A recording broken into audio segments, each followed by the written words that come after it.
Tier 1. Ted Bundy. The 1970s. A time of bell-bottoms, disco parties, and also the golden age of serial killers, with the most famous faces being active around that time. But let's get specific. Ted Bundy is arguably the most famous serial killer out there, especially since he's the poster child for the phrase, "Don't judge a book by its cover."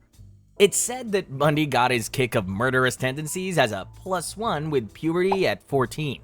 But his first confirmed kill came in 1974 of a university student. Now, sometimes you can say, oh, they got tricked, or oh, he lured them with charm, or oh, he pretended to be weak and vulnerable only to boink them with a rod and kidnap them. But how do you protect yourself against getting kidnapped from your own apartment?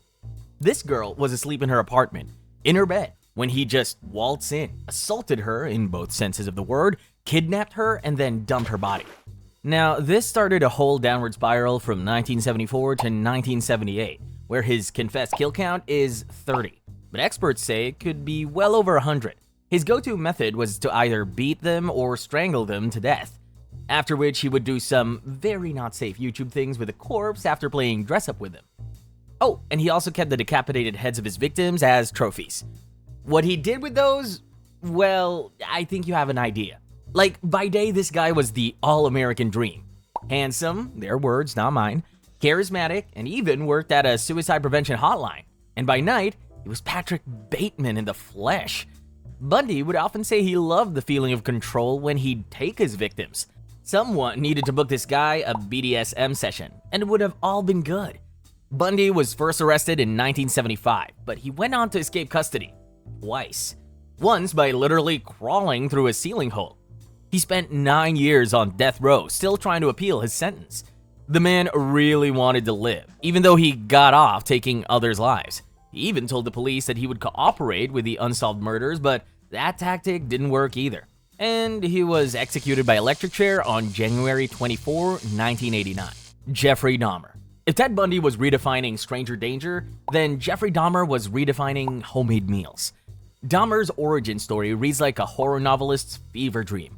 While most teenagers were obsessing over their first crush, young Jeffrey was apparently thinking, you know what would really spice up this awkward phase? Murder. And it came sooner than later. Jeffrey was 18 when he gave a lift to his first victim, who he strangled with a barbel and then dismembered the body. And that became his MO, which is a fancy way of saying that's how he preferred to kill people. He would lure unsuspecting men back to his apartment, promising them a good time, and then drug them. Once his dates were unconscious, that's when he got cooking. His freezer contents were less what's for dinner and more who's for dinner. But that's not all he used the bodies for. Again, you might see a lot of necrophilia on this list, so get your stomachs ready. He killed a total of 17 men and boys between 1978 and 1991. For anyone that's bad at quick math, that's 13 years. He was active for 13 years. And for those 13 years, this guy could have probably been your neighbor, dude on the bus you sat next to, or worked as a mixer at the Milwaukee Ambrosia Chocolate Factory. Dahmer's reign of terror finally came to an end in 1991, thanks to one victim who escaped from his apartment. When the police arrived, they didn't really have to look very hard, since Dahmer did have a freezer full of remains and his Best Murder Moments album. Dahmer went to prison to serve 16 life sentences, but his life got cut short and received prison justice instead. John Wayne Gacy. John Wayne Gacy grew up in Chicago, where he apparently decided that being an ordinary Midwesterner was just too mainstream. Gacy's journey to infamy kicked off in the 1960s when he got a sexual assault conviction. After some time in a reformatory, which was about as effective as a band-aid on a bullet wound, Gacy moved back to Chicago in 1970, determined to prove that leopards can, in fact, change their spots. Spoiler alert, they can't. By 1972, Gacy had transformed himself into the Jekyll and Hyde of suburban Chicago. By day, he was a successful contractor and a part-time clown. By night, he was, well, still a clown, but the Pennywise kind. Gacy's methods for luring victims wasn't the most subtle. He'd often use a dual approach, either offering them construction jobs, because nothing says trust me like a middle-aged man offering teens work in his basement, or with magic tricks. The old, let me show you a magic trick routine. The trick always ended with the victim in handcuffs, and not in a fun way. One college student actually went to the police after being let go by Gacy. But when the police went back to ask Gacy about it, he basically said it was a kink. And they were like, understandable, have a nice day. By the time Gacy got caught, he had racked up a body count of 33 victims, with 29 buried in or near his house. The irony of Gacy's double life as the killer clown is so on the nose it feels like bad fiction. But it's not, and that's more terrifying to think about. Here's a guy who's active in politics. He even has a picture with former First Lady Rosalynn Carter. He volunteered at the children's ward in hospitals. He made balloon animals at a children's party, and on the other side, he could strangle a kid to death without blinking twice. Gacy was caught in 1978, all thanks to 15-year-old Robert Piest's disappearance. When police searched Gacy's home, they found incriminating evidence: shackles, a class ring with the victim's initials on it, nylon rope, and a stench that couldn't be explained away with a "my cheese went bad." After his arrest, Gacy spent years on death row and was finally executed by lethal injection on May 10, 1994. So the next time you're planning a kid's party, maybe skip the clown and go for a nice, safe magician instead. Actually, on second thought, maybe just stick to piñatas. Gary Ridgway. Instead of falling into a hyperfixation like the rest of us, Gary Ridgway decided to go on a 2-decade killing spree. Ridgway's first victim was discovered in July 1982, and from there, his only competition was himself. He killed over 40 women in the span of only 2 years. Ridgway would mostly stick to picking up prostitutes and runaways, people no one would side-eye if they went missing. Ridgway's MO was picking up his victims, getting down and dirty with them, and then strangling them. At first, he used his bare hands, but later switched to ligatures. He dumped the bodies into wooded areas and near the Green River in Washington. This earned him the catchy nickname, the Green River Killer, because apparently even serial killers need good marketing. Ridgway managed to avoid capture for 2 decades, getting married, having children, had a steady job painting trucks, probably complained about the economy like the rest of us, all while keeping his kill count up on the side. But finally, in 2001, DNA technology caught up with him. Turns out, spitting in a cup for a police test in 1987 wasn't his smartest move. Who knew that a little saliva could bring down a serial killer? Ridgway was arrested in November 2001. He ended up pleading guilty to 48 murders in 2003, with a bonus skill added in 2011. Today, he's still alive and kicking, serving out his 49 life sentences at Washington State Penitentiary. Richard Ramirez, popularly known as the Night Stalker, was a notorious American serial killer, rapist, and burglar who terrorized Southern California, particularly the Los Angeles and San Francisco Bay areas from 1984 to 1985. Just 1 year. During that 1 year, he committed at least 14 murders, 5 attempted murders, 11 assaults, and 14 burglaries. Richard's first victim is disputed between a 79-year-old woman and a 9-year-old girl. Ramirez also took his satanic worship more seriously than a goth teenager at a Hot Topic sale. He'd leave pentagrams at crime scenes, make his victims swear allegiance to Satan, even carved one into his palm. He'd use a lot of different weapons, so he didn't have a particular preference of killing his victims. A hammer, a gun, a knife, machete, it was all fair game, and if you fought back, it was worse. I'm sure all of the victims did try to fight back to varying extent, but this one victim managed to escape and get their hands on a gun. Unfortunately, it wasn't loaded, and Ramirez shot her 3 times in the chest before stabbing her, then gouging her eyes, putting them in a jewelry box and leaving. After his mugshot hit the news, Ramirez was spotted trying to steal a car. Locals decided to play a game of whack-a-mole with his face and served him up on a silver platter for the LAPD. Dennis Rader. For New Year's resolution, most people commit to a gym membership or veganism, but not Dennis. He committed murder. On January 15th, 1974, he strangled 4 family members to death in their homes before taking a few souvenirs. He also left some of his, stuff at the scene, since he got off on the killings. From 1974 to 1991, Dennis would break into the homes of 10 people, bind them, torture them, and then kill them. The initials spelling out his serial killer name, the BTK Killer, or just BTK. During this time, Dennis was your average suburban guy, church council president, Boy Scout leader, compliance office. Now there's the irony. But he wanted to spice things up, so he started sending catch me if you can letters to the police, signed in his serial killer name, BTK. After a 13-year hair hiatus, Dennis was still riding high on the fact that he still hadn't been caught, and that ego trip is what got him caught. He sent the cops a series of letters and floppy disks, probably thinking he was being all tech-savvy. Little did he know, he might as well just dropped his locations and a snap. Now, this floppy disk contained data linking to his church, and from there, the cops connected everything together. He was arrested on February 25, 2005. From the most recent word on him, his daughter did say, and I quote, he's in a wheelchair and rotting to his core in prison. Aileen Wuornos. Between 1989 and 1990, she went on to pick up 7 middle-aged men, promising them a good time, then shooting and robbing them, dumping their bodies in remote wooded areas. Aileen claimed all of these murders were done in self-defense. Granted, her first victim did have a prior attempted assault charge, but you can easily digest that for 1, 2, maybe 3, but 7 times?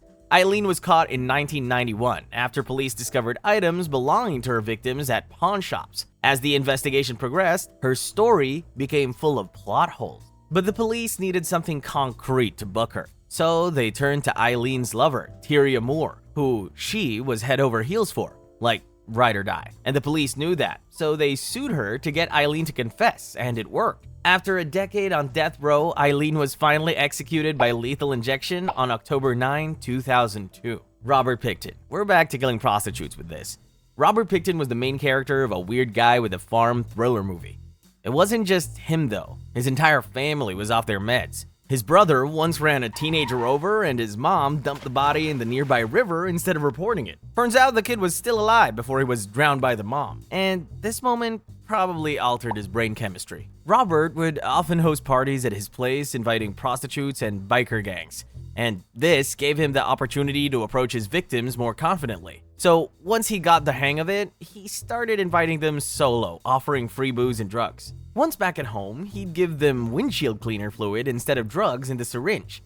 And then from there, it's the same pattern of assault and kill. The thing about pigs is that they may look cute and cuddly and adorable on the outside, but they will eat anything, including you. This helped Robert escape the police's notice, since no bodies, no suspicion, no case. And the biggest concern for the authorities was whether Robert was mixing some human flesh in his pork supply. So if you were buying pork from the Pickton's pig farm, then you might have just become an unwilling cannibal, which is a crazy plot point to have. It's hard to pinpoint exactly when he started killing, since missing prostitutes were in the top of the cops' list of priorities. So from the 90s till 2001, it took the disappearance of over 100 women for the police to take it seriously. On February 5, 2002, police raided his pig farm and found several illegal guns, dismembered bodies, frozen human remains, and personal items of the victims. Robert claimed to have offed 49 women, but the cops could only pin 26 on him, and he ended up getting convicted for 6. He actually died this year from getting speared in the head with a broken broom handle by another inmate.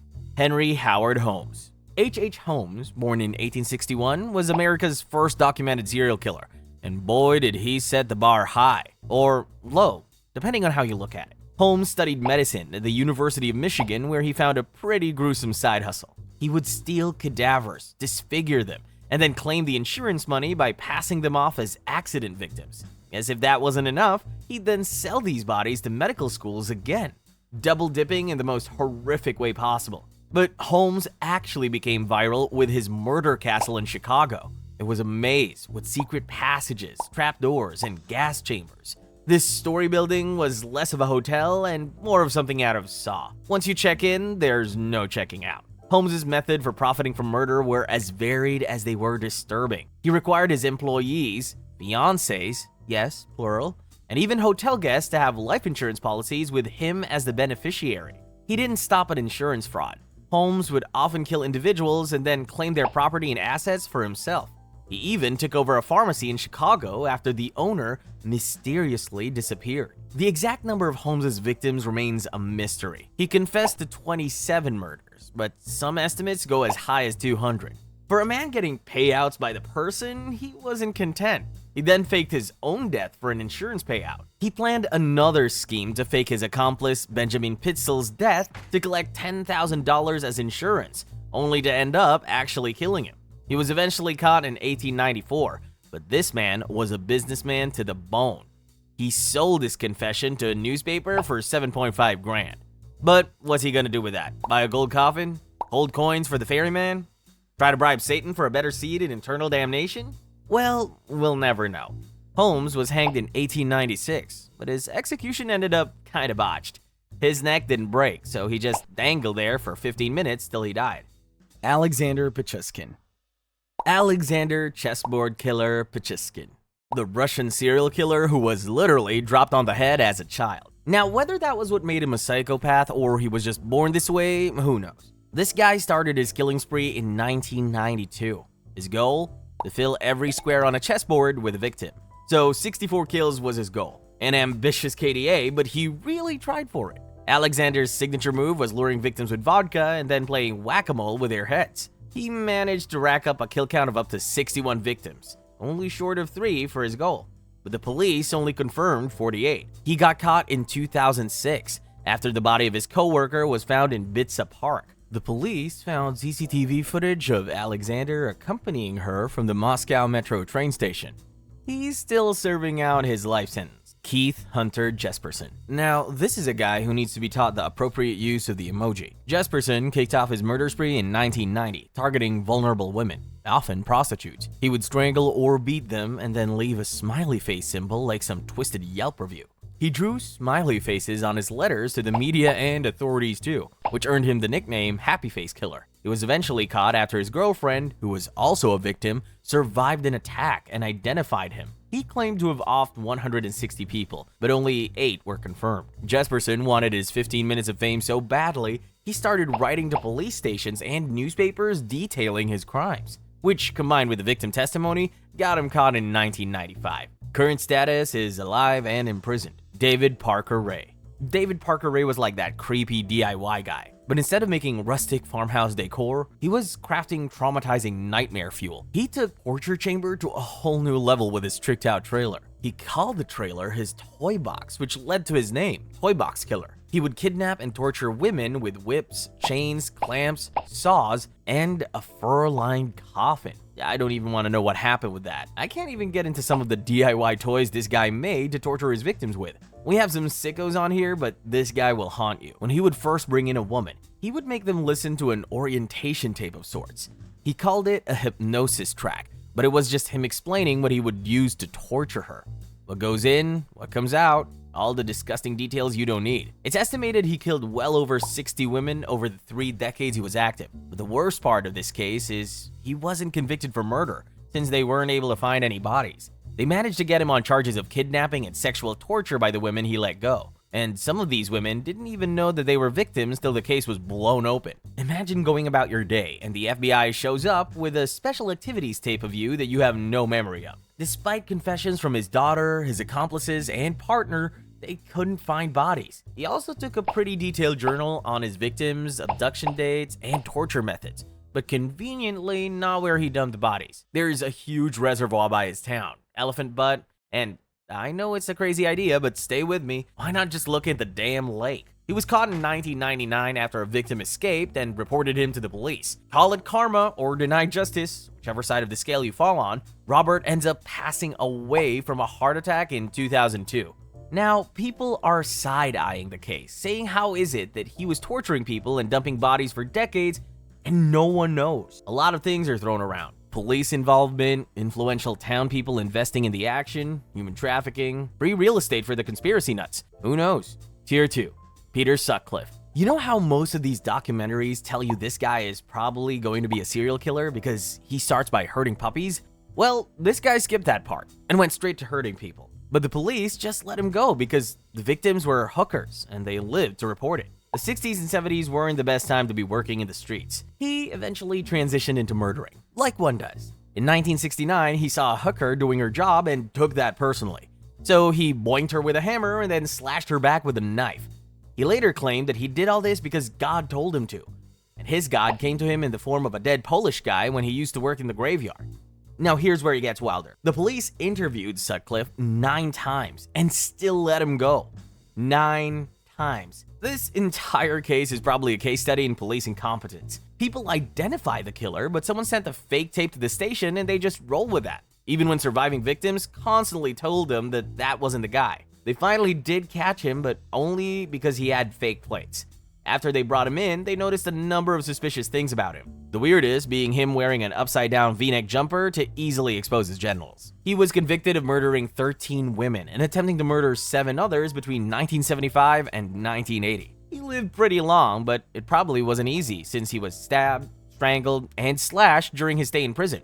Karma! He ended up dying at 74 on November 13, 2020 from COVID. Yang Xinhai. Yang's criminal career began with petty theft and attempted rape, landing him in labor camps and prison in the late 1980s and early 1990s. It was in September 2000 that Yang's criminal career took a turn for the horrific. His first known murders involved 2 family members. His MO was pretty straightforward, but no less brutal. He'd enter homes at night, often targeting entire families while they slept, and just went ham on them. Axes, hammers, shovels, everything was fair game. And the sicko was cunning.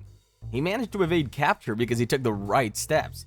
He would bury or dispose of the murder weapons, burn his clothes, and wear different shoe sizes to mislead investigators. Yang convinced to 67 murders and 23 assaults between 1999 and 2003, in just 4 years. Now, with this high a number, authorities should be sending out alerts everywhere, but not in China. It's more of a there is no war in Ba Sing Se situation. They say they didn't want to put people in panic. And it's true, they don't panic if they don't know, and also if they're dead. Either way works fine for the government. He was finally caught during a routine police inspection of entertainment venues. It's not clear why, just that he was behaving suspiciously. Yang was executed by firing squad on February 14, 2004. The most hated guy in China is put to death on the day of celebrating love. Ironic. Dean Corll. This is probably the guy that made it unacceptable to take candy from strangers, except on Halloween. Dean Corll, also known as the Candyman, murdered his first victim around August 1970. He'd lure young boys to his home, promising them money, drugs, or other enticements, often with the help of teenage accomplices David Brooks and Elmer Wayne Henley. Because nothing says trustworthy like a grown man sending teens to invite kids to secret parties, right? Once they were in, he'd restrain them using handcuffs or ropes, torturing them and assaulting them before finally killing them. In his 3-year active period from 1970 to 1973, Corll killed at least 28 young boys. I say at least because he actually ended up getting murdered himself. One of his accomplices, the Elmer guy, shot and killed him after finding out that the demented serial killer was going to kill him and his friends too. Who could have seen that coming? A killer killing someone? He shot him 6 times and cooperated with the investigation to find the bodies. Meet Michael Swango, the man who took the Hippocratic Oath and apparently heard hypocritical instead. Disclaimer, this guy might make you paranoid for your next health checkup. Swango's journey into the medical field is proof that sometimes the admission board really should do a more thorough background check. While in medical school, his colleagues noticed an unusual pattern. Patients had an annoying habit of dying whenever Swango was around. But hey, coincidences happen, right? It's not like he was slipping arsenic into the hospital jello or anything, right? Our not-so-good doctor had a unique approach to patient care. While most doctors aim to relieve suffering, Swango decided to relieve patients of that pesky burden called life. Turns out he loved playing God. But the real mystery is how this guy was able to keep being hired. People can't get hired for a 2-month work gap, but this guy gets hired, despite leaving a trail of suspiciously dead patients behind him. Swango pleaded guilty to 4 murders.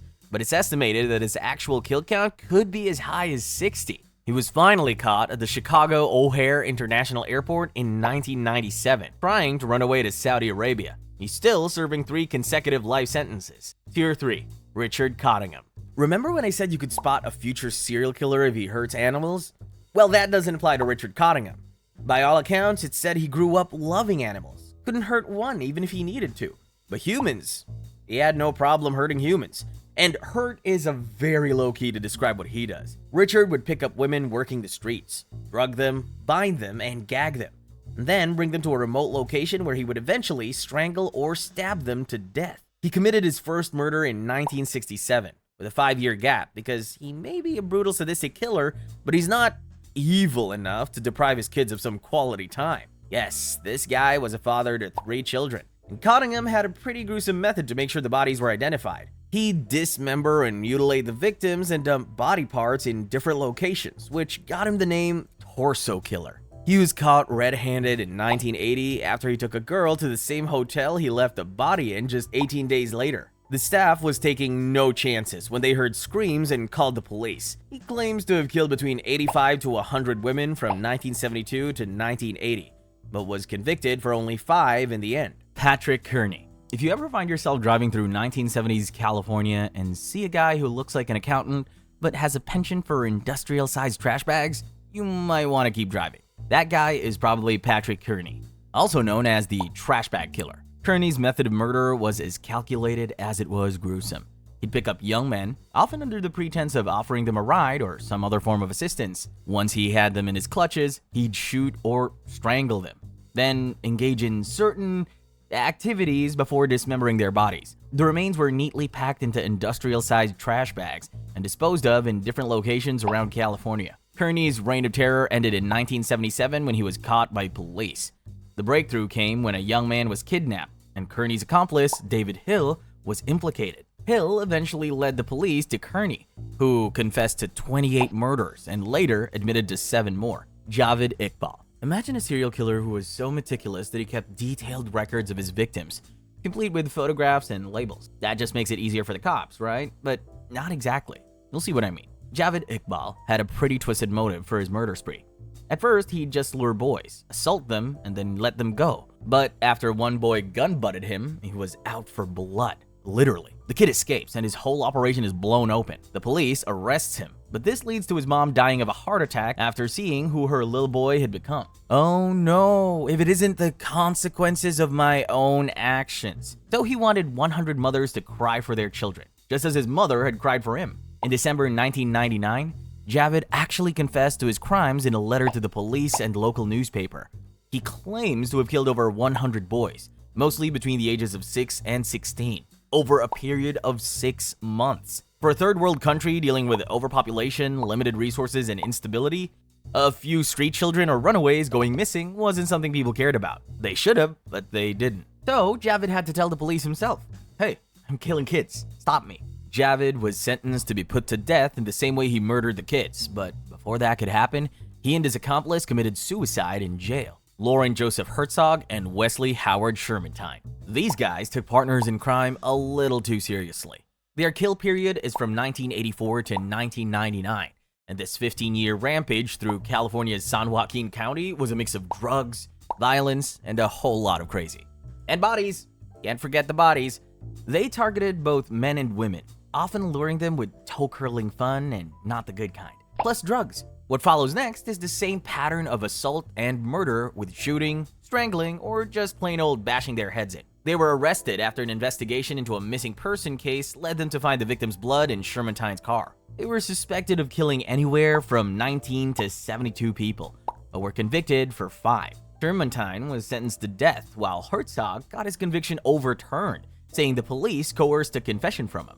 His sentence was reduced to 14 years, and he later hanged himself in his trailer where he was under parole supervision. Shermantine is still in prison. Andrei Chikatilo. 1978 was the year Ukrainian-born Soviet serial killer Andrei Chikatilo committed his first murder of a 9-year-old girl. Apparently, Chikatilo had a deflated banana in the bedroom. Instead of seeing a therapist like a normal person, he decided that murder was the obvious solution. You know, as one does. He would target young runaways and homeless children, often befriending them at train stations and bus stops. He would lure them to isolated areas where he would assault and then kill them, usually by multiple stab wounds. Andrei grew up hearing stories from his mother on how his brother was kidnapped and eaten by neighbors during the Ukraine famine of the 1930s.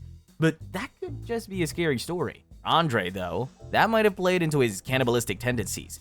He would often remove body parts he particularly liked, like eyeballs, noses, and tongues.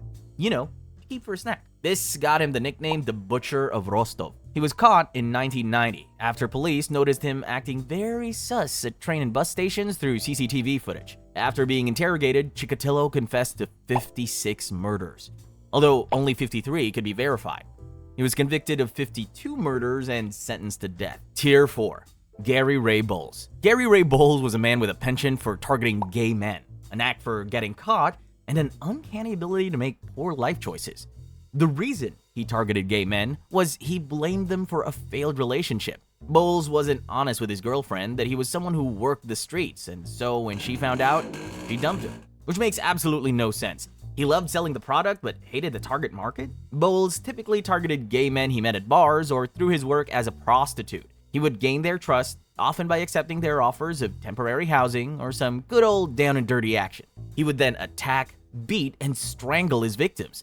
He also used their credit cards and vehicles to fund his movements and stay under the radar. Bowles was convicted of killing 6 men between March and November 1994, but some estimate his kill count to be around 22 victims. He left those bodies along the I-95, which got him the name I-95 Killer. The investigation was a game of cat and mouse, with Bowles always one step ahead, until he wasn't. A crucial piece of evidence, a probation paper, was found at one of the crime scenes, and cops just had to follow the breadcrumbs to get to Bowles. His booking photos matched the suspect descriptions, and his fingerprints sealed his fate. He was arrested on November 22, 1994, after being placed on the FBI's most wanted list. He was executed by a lethal injection on August 22, 2019. Gerard John Schaefer. Funny enough, this guy was rejected from being a priest, which might have been the universe's way of saying, no, Gerard, you're not cut out for this whole saving souls thing. No surprise that the guy was extremely religious, and because of that, he was a hater.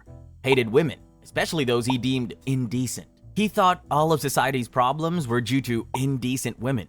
Climate change? Yes, it's the hookers' fault, Your Honor. Schaefer was a deputy sheriff in Martin County, Florida. He used his position as a deputy to lure young women into his trap, often promising them exciting adventures or jobs. Once he had them in his clutches, he'd take them deep into the woods, where he'd subject them to unimaginable torture and eventually murder them. His methods included binding his victims to trees with a hangman's noose, hence the nickname the Hangman. The exact number of Schaefer's victims is still a mystery, but estimates range from 20 to 34 young women. Many of his victims remain unidentified, their bodies scattered across the Florida wilderness. Schaefer's downfall came when he was caught in 1973, after the bodies of 2 teenage girls were discovered. The investigation led to his home, where police found incriminating evidence, including handwritten stories detailing his crimes. In the end, he was murdered by the hands of an inmate. On December 3, 1995, he was stabbed over 40 times. Michel Fourniret. Now, all of these guys have some twisted kink that they're trying to get off on, and Michel Fourniret's kink was untouched girls.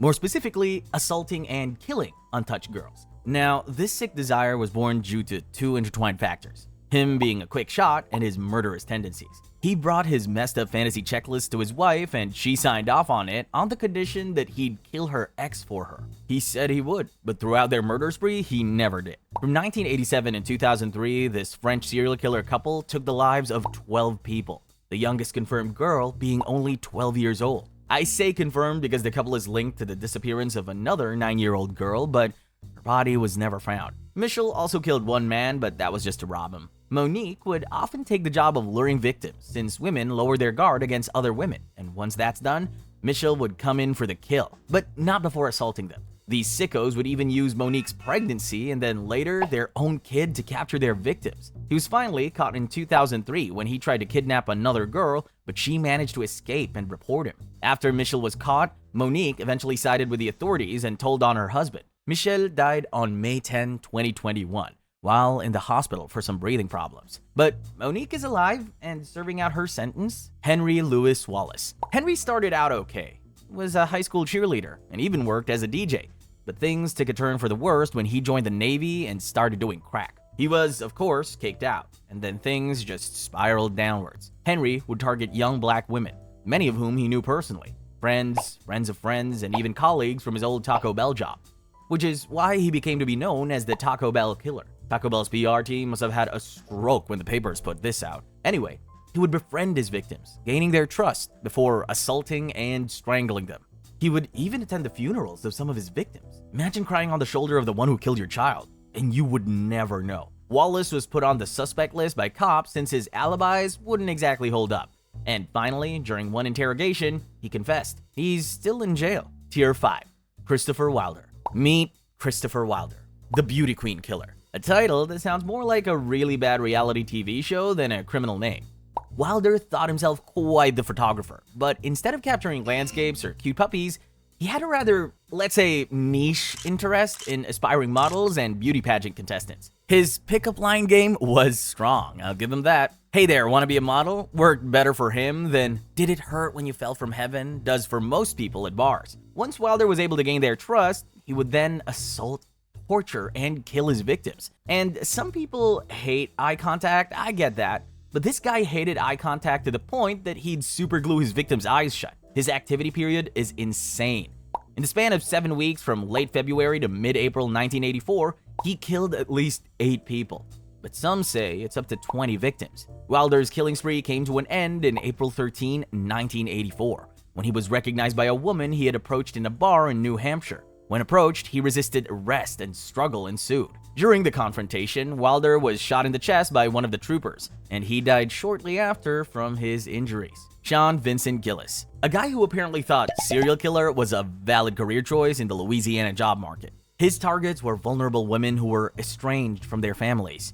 Daddy issues or mommy issues, just anyone with issues. He'd manipulate them, and once he was in control, assault, torture, and kill them. His methods included strangling, shooting, and mutilating the corpses. He kept some of their body parts in his home as souvenirs and photos to remind him of the moment. He confessed to killing 8 women between 1994 and 2004, but the number could be higher. Now, most criminals try to keep a low profile, but not our Sean. Oh no. He treated his crimes like a scrapbooking project. He meticulously documented his murders like a mood board. CSI would have loved this guy. He practically did their job for them. Gillis managed to get caught with good old-fashioned detective work. Tire tracks found near the body of his final victims were from a set that was only manufactured for a 3-year period. After narrowing the list down, police eventually found him, and a DNA match to the crime scenes confirmed it. When the cops finally caught up with him, Sean decided to become the world's chattiest serial killer. Most criminals lawyer up and zip their lips, but not this guy.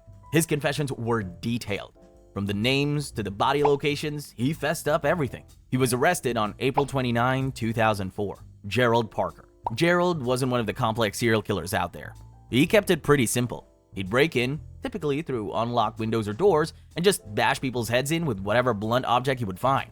And of course, then assault them. He's known to have killed 5 women and attempted to kill a 6th from 1978 to 1979. The 6th victim was pregnant, who managed to survive but lost her child. The woman's husband was wrongfully convicted of Gerald's crime and served 16 years in prison before he was brought back. Gerald was caught in 1996, nearly 2 decades after his crimes, when DNA technology came around. Cops connected the DNA from the crime scene to Gerald and booked him. He's also still alive and on death row. Christopher Robin Worrell and James William Miller. Christopher Worrell, a charismatic 23-year-old with a sociopathic streak, and James Miller, a 38-year-old laborer and Worrell's partner, met in prison. Worrell was serving time for assault and breaching a suspended sentence for armed robbery, while Miller was in for breaking and entering. This unlikely duo formed a relationship that would eventually lead to a killing spree. They would cruise the streets of Adelaide, targeting young women who were alone and vulnerable. Worrell, with his charm and good looks, would lure these women into their car, often using casual hookups as an excuse. Once they had lured their victims, Worrell would tie them up and eventually strangle them. Miller would wait outside. Now, Miller says he couldn't do anything against Worrell because he'd threatened to kill him. So every time they'd get a victim, he'd just conveniently go for a walk while Worrell did his thing, and then come back to a dead body. If that isn't bullshit, then I don't know what it is. Worrell actually ended up dying in a car accident while trying to add another body to his kill count in 1977. Miller is heartbroken by the death of his lover/brother. They never properly specified, so take it as you will, and blabbed about the murders to an ex-girlfriend of his at Worrell's funeral. After the bodies they hid in Truro, South Australia start coming up, the police put out a $30,000 reward for any information. The ex-girlfriend cashed in on that, leading to Miller's arrest in 1979. Miller died in prison in 2008. Randall Woodfield. Randall Woodfield, better known as the I-5 killer, was a serial killer who left a trail of bodies along the Interstate 5 corridor in the Pacific Northwest. Before he took on the serial killer career, Woodfield was actually a football player drafted by the Green Bay Packers in 1974. But that didn't last long enough, and he couldn't get a permanent spot. Woodfield eventually fell into petty crimes before taking it up a notch. He would target women, often in isolated locations like offices or homes, assault them, and then kill them with a .32 caliber revolver. He's been linked to a total of 18 murders from December 1980 to February 1981. Some estimates say that he may have killed up to 44 people. He was caught when one of his victims played dead and survived. She then notified cops, identifying Woodfield from a photo lineup. He was brought in for interrogation, and his apartment was searched when they found the 32 shell casings and tape that was used on the victims. He was charged with multiple counts of murder, rape, sodomy, attempted kidnapping, armed robbery, and illegal possession of firearms. He was convicted and sentenced to life in prison. Jane Toppin. Jane was a nurse, and just from that you can tell where this is going. Healthcare workers turning out to be psychopaths is a newfound fear. So Jane was a beloved member of the staff at Cambridge Hospital in 1885. Especially the elderly. They loved her. But what they didn't know was that just 10 years later, in 1895, she'd start adding just a few things to spice up their medication. Like lethal doses of morphine and atropine. And just as those drugs would kick and the light would start to fade from their eyes, she would get into bed with him. Now hold on, this is not going where you think it is, and just hold them. But she also said watching people die gave her a tingling down under. Do with that information what you will. And because she had medical knowledge, she managed to make it look like they died of natural causes. She confessed to killing 31 people, although only 12 were confirmed, but she claimed she might have killed over 100. She was arrested in 1901 after she poisoned the entire family of an elderly patient to get their land. Now, the state wanted to label her as insane, which granted she might have been, but Jane actually fought against an insanity defense, insisting that she knew what she was doing.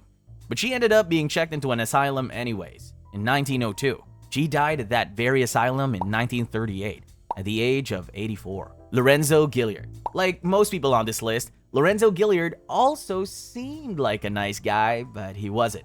He was caught twice for assaulting 2 separate women, but the charges were dropped for one reason or another. His actions only escalated, and he committed his first murder in 1977. The victims were mostly hookers or runaways, strangled with items like nylon stockings, laces, or wires. From 1977 to 1993, Gilyard murdered at least 13 women and girls, but the case remained cold until 2004, when they brought in DNA testing to re-examine the case, linking Gilyard to the murders of 6 women. He was arrested in 2004, sentenced to life in prison without parole in 2007. He died only a year later in 2008 due to natural causes. Tier 6. Herbert Baumeister. Herbert Baumeister.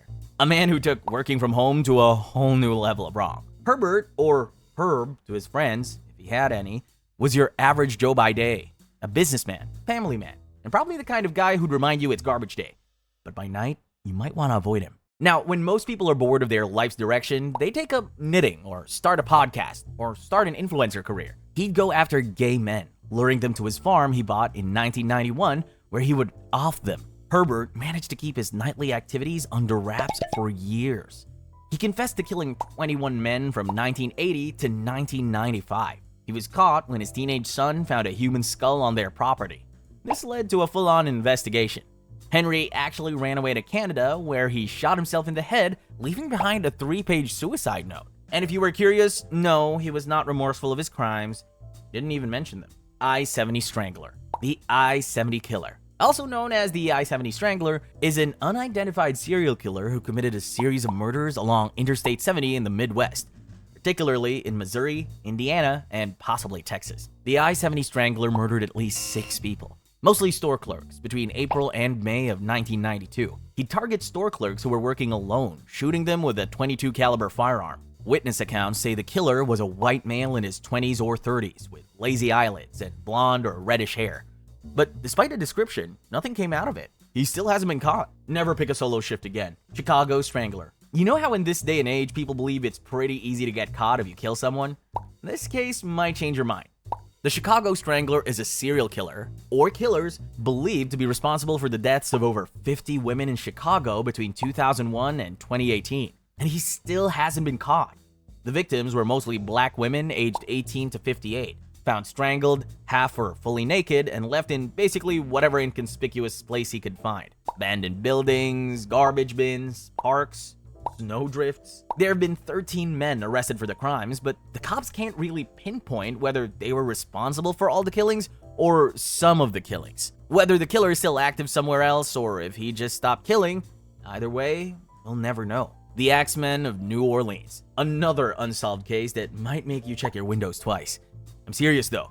Check those windows twice. The Axeman made his debut with the brutal murder of a couple in 1918. Their heads were bashed in with an axe, and their throats were cut. That would become his MO. He would break into homes, often using an axe from the victim's property, attack them as they slept, and then do the same brutal method of bashing and slashing. He mainly targeted Italian grocers for some reason. Not even stealing anything, just killing them. He's known to have assaulted 12 people, out of which 6 died. And the most bizarre part of his case is that he wrote a letter to a newspaper in 1919, telling them that he'd spared the lives of those who played jazz in their homes on the night of March 19. And people obeyed. March 19 was a citywide jazz party, and true to his word, there were no murders that day. His last known attack was October 27, 1919, after which he just disappeared. The Alphabet Murders. These were also called double initial murders, where the victims had the same initials for their first and last names. From 1971 and 1973, bodies of 3 young girls were found in remote areas with signs of assault. Killer was never identified or caught. Zodiac Killer. The Zodiac first came on the map in 1968 with the murder of a couple in Vallejo, California. He targeted young couples and lone taxi drivers. Don't ask me how it's connected. Depending on the situation, he'd either shoot, stab, or smash his victims. He then had the audacity to report his crimes to the police. The man was on an ego trip. It wasn't unfounded though. From 1968 to 1969, the Zodiac Killer was linked to the murders of 5 people, but he claims to have killed over 37. They did have a sketch of him from witness testimony, but it still didn't help find him. The Zodiac Killer would also send a series of taunting letters and ciphers to local newspapers. These letters, which included cryptograms and threats. These letters also had a lot of astrological symbols and references, which is how they gave him the name the Zodiac Killer. After the last letter in 1974, the Zodiac Killer just went off the radar, until one of his ciphers was cracked in 2020. But it turned out to be just disturbing ramblings of why he killed. There may have been many suspects, but no one has been caught. West Mesa Bone Collector. Now, this case was only found out because in 2009, a woman was walking her dog when he did his dog thing and dug up a human bone in an underdeveloped area in West Mesa. The remains of 11 women and 1 unborn child were found in that spot. The victims were mostly Hispanic women between 15 to 32 years old, who were either hookers or addicts. The killings are theorized to have occurred between 2001 and 2005. The problem is that these women had actually been reported missing, but no one really followed through on those reports because they were adults. Imagine getting kidnapped and your parents report you missing, but police brush it off as you being pissy with your parents. No one has been caught for these murders yet. Rainy Street Ripper. Now, this is a very recent case, which is still ongoing, so we have to be careful. And I remind you to check those windows. The Rainy Street Ripper isn't really a home invader, but still can be too careful. In 2023, 5 bodies were pulled out of Lady Bird Lake, which is half an hour away from the Rainy Street neighborhood. All of these deaths were either ruled as accidental or filed under IDK. And by 2024, there's been a total of 13 bodies pulled from the lake, and the police still ruled them as accidental because there's alcohol involved and the lake doesn't have a fence. But to their credit, the lake had a history of people jumping in for a quick ticket to the afterlife. But there are also many unexplainable cases. A lot of theories are going around, but it's best to wait for more information and stay safe in the meantime. If you live around Lady Bird Lake, keep your eyes peeled or just don't go there. That's all the serial killers we have for today. So next time you're feeling down about your life choices, just remember, at least you're not spending your weekend super gluing people's eyes shut or hiding bodies in snowdrifts. Stay weird, but not that weird.